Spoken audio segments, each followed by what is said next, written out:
सर्वसामान्यांच्या हक्काचा आवाज जागर जनस्थान।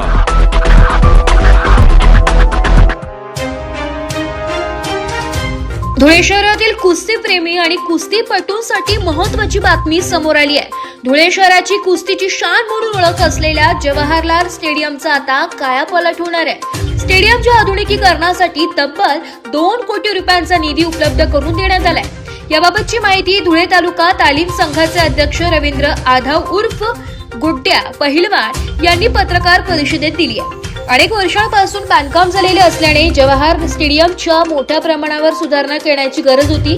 ही गरज लक्षात घेऊन धुळे शहराचे आमदार अनुपभाई अग्रवाल यांनी स्टेडियमच्या आधुनिकीकरणासाठी आणि रूप पालटण्यासाठी 2 कोटी रुपयांचा निधी उपलब्ध करून दिल्याचे रवींद्र आधाव यांनी पत्रकार परिषदेत सांगितले। स्टेडियमच्या आधुनिकीकरणामध्ये नवीन मातीचा आखाडा, मॅटसाठी स्वतंत्र आखाडा, 2 चेंजिंग रूम, बाथरूमची सुविधा तसेच आंतरराष्ट्रीय दर्जाची कुस्ती मॅट उपलब्ध करून देण्यात येणार आहे। याशिवाय स्वतंत्र मॅट रूम, ऑफिस, प्रेक्षक गॅलरीचे आधुनिकीकरण, फोकस आणि आधुनिक विद्युत व्यवस्था करण्यात येणार आहे। प्रमुख पाहुण्यांसाठी व्हीआयपी स्टेजची सुविधाही उपलब्ध करून दिली जाणार आहे। विशेष म्हणजे संपूर्ण स्टेडियम डोमने बंदिस्त करण्याचे नियोजन करण्यात आलंय। त्यामुळे उन्हाळा असो किंवा पावसाळा कुस्तीच्या स्पर्धा आयोजित करण्यासाठी स्टेडियम उपलब्ध राहणार आहे।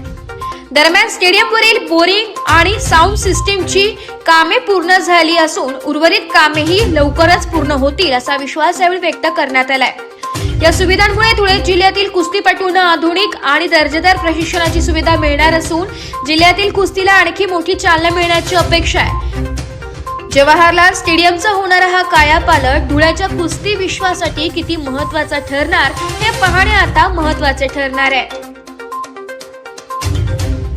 धुळे जिल्हा अध्यक्ष राजवाडी कदम बांडे साहेब, त्याच्यानंतर तालीम तालुका संघाचे अध्यक्ष रवींद्र आगाव उर्फ गड्ड्या पहिलवान आणि माझे सर्व मंडळी, उपाध्यक्ष, सर्व पदाधिकारी आणि 1964 सालापासून झालेलं आहे। आज कम से कम 62 पुढच्या महिन्यात 62 वर्ष होतील ते इतकं जुनं प्राचीन काळाचं आहे। तर त्याला रूप देण्यासाठी हे जेवढे ज्येष्ठ पैलवान मंडळी, तुमच्यासारखे पत्रकार बंधू जे आम्हाला वारंवार सहकार्य करत असतात त्याच्याबद्दल सगळ्यांचा ऋणी आहेत।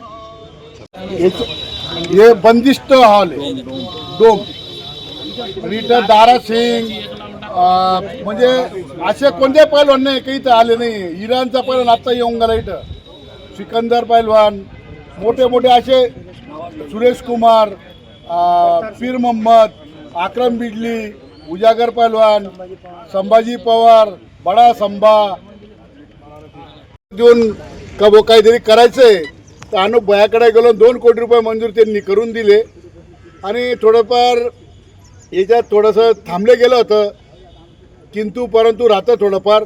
त्याच्यानंतर मी 5-7 वेळा आम्ही भेटायला गेलो।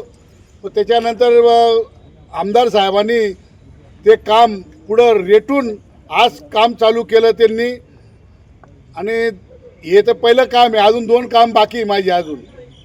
म्हणजे पैलवान लोकांसाठी एकदम आपण म्हणतो ना भूतो ना भविष्यामध्ये असं काम होणार नाही, मी ते काम करणार आहे डायरेक्ट।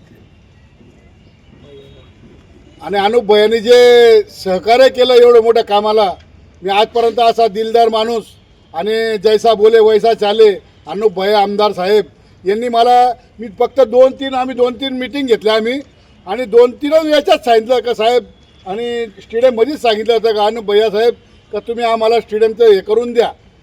तर 2 कोटी रुपये देणारा पहिला आमदार आम्ही पाहिला, त्यांचा सगळ्यांच्या वतीने